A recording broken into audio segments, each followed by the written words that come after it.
Hello दोस्तों, नमस्कार। मैं राहुल पांडे आपके अपने यूट्यूब चैनल बम शंकर एकेडमी पर हृदय से स्वागत करता हूं। दोस्तों, मैं आज आपके लिए आगामी प्रतियोगी परीक्षाओं के लिए किसी भी परीक्षा की अगर आप तैयारी कर रहे हैं तो उसके लिए बहुत ही उपयोगी एवं महत्वपूर्ण टॉपिक लेकर आया हूं। ह्यूमन ब्लड, मानव रक्त से संबंधित प्रश्न जो बहुत ही महत्वपूर्ण और सिलेक्टेड और अच्छे अच्छे लेवल के प्रश्नों को मैंने सिलेक्ट किया है। तो आइए चलते हैं। इसी क्रम में पहला प्रश्न है दोस्तों, मानव शरीर में रक्त की कुल वजन का कितने प्रतिशत होता है? मानव शरीर में रक्त की मात्रा कुल वजन का कितने प्रतिशत होता है? मानव शरीर में रक्त की मात्रा कुल वजन का 7% होता है। नेक्स्ट है दोस्तों, पुरुषों की तुलना में महिलाओं में रक्त कितना होता है? पुरुषों की तुलना में महिलाओं में रक्त आधा लीटर कम होता है। नेक्स्ट है दोस्तों, मानव रक्त किस प्रकार का ऊतक है?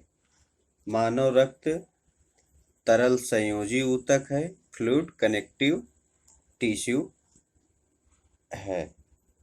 मानव रक्त तरल संयोजी ऊतक भी है, फ्लूइड कनेक्टिव टिश्यू भी है। उपर्युक्त दोनों सही होगा। बहुत ही महत्वपूर्ण प्रश्न है दोस्तों, इसको जरूर ध्यान से देखिए। नेक्स्ट है दोस्तों, मनुष्य के रक्त का पीएच मान कितना होता है? मनुष्य के रक्त का पीएच मान 7.4 होता है।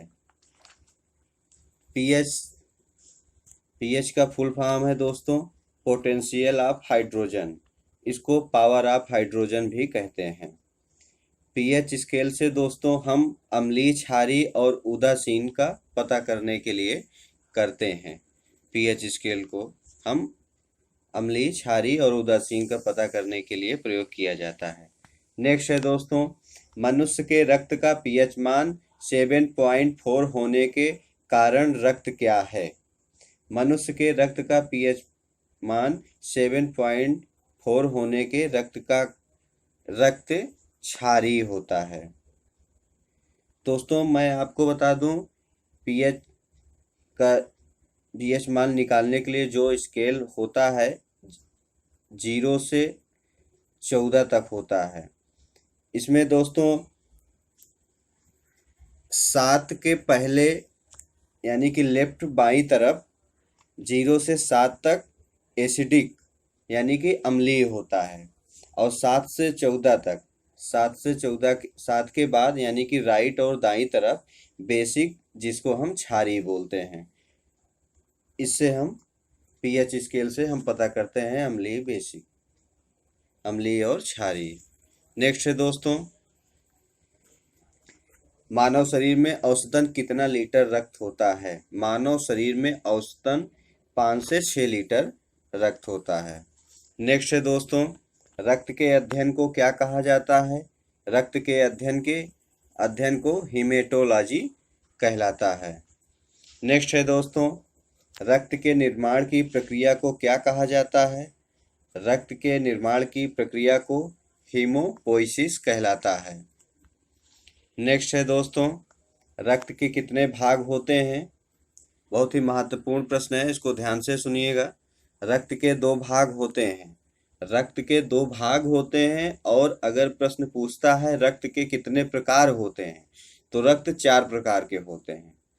रक्त 4 प्रकार होते हैं। और रक्त के अगर भाग पूछे तो रक्त 2 भाग का होता है। पहला भाग है प्लाज्मा, दूसरा भाग है कणिकाएं। रक्त में प्लाज्मा 55 से 60% तक होता है, और रक्त में कणिकाएं 40 से 45% होती हैं।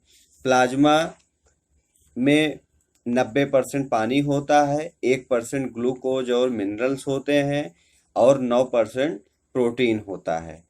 कणिकाएं 3 प्रकार की होती हैं दोस्तों, आरबीसी, डब्ल्यूबीसी और प्लेटलेट्स। आरबीसी को हम लाल रुधिर कणिका कहते हैं, लाल रुधिर कोशिका भी बोलते हैं, कणिका भी बोलते हैं। और डब्ल्यूबीसी है, डब्ल्यूबीसी को दोस्तों हम श्वेत रक्त कोशिका और कणिका कहते हैं। प्लेट लाल रक्त आरबीसी का वैज्ञानिक नाम होता है एरिथ्रोसाइट, और डब्ल्यूबीसी का वैज्ञानिक नाम होता है ल्यूकोसाइट, और प्लेटलेट्स का दोस्तों नाम होता है, वैज्ञानिक नाम होता है थ्रोम्बोसाइट। आरबीसी का जीवन काल 120 दिन होता है, इसको ध्यान रखिएगा दोस्तों। नेक्स्ट है, प्लाज्मा से फाइब्रिनोजेन को निकाला जाता है तो शेष प्लाज्मा क्या कहलाता है।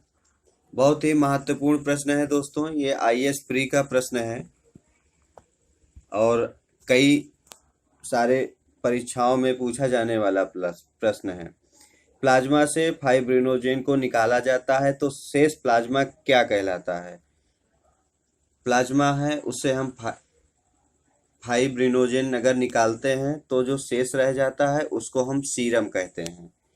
कई बार पूछा जाने वाला ये प्रश्न है। नेक्स्ट है दोस्तों, आरबीसी का मुख्य कार्य क्या होता है। आरबीसी का मुख्य कार्य होता है ऑक्सीजन का परिवहन करना। नेक्स्ट है दोस्तों, जब रक्त से आरबीसी निकाल दिया जाता है तो शेष भाग क्या बचता है। जब रक्त से ब्लड है उससे हम आरबीसी निकाल देते हैं तो शेष भाग प्लाज्मा बचता है। नेक्स्ट है दोस्तों, आरबीसी का वैज्ञानिक नाम क्या होता है। आरबीसी का वैज्ञानिक नाम एरिथ्रोसाइट होता है। नेक्स्ट है दोस्तों, मानव शरीर में आरबीसी का निर्माण कहाँ होता है। मानव शरीर में आरबीसी का निर्माण अस्थि मज्जा में होता है, जिसको हम बोन मैरो भी कहते हैं। अस्थि मज्जा को ही हम बोन मैरो कहते हैं। नेक्स्ट है दोस्तों, आरबीसी की खोज किसने की है। आरबीसी की खोज एंटोनी लुवेनहॉक ने किया है। नेक्स्ट है दोस्तों, प्लाज्मा का रंग कैसा होता है। दोस्तों, प्लाज्मा का रंग हल्का पीला होता है। नेक्स्ट है दोस्तों, प्लाज्मा का रंग पीला किस कारण होता है। प्लाज्मा का रंग पीला बिलीरुबिन के कारण होता है।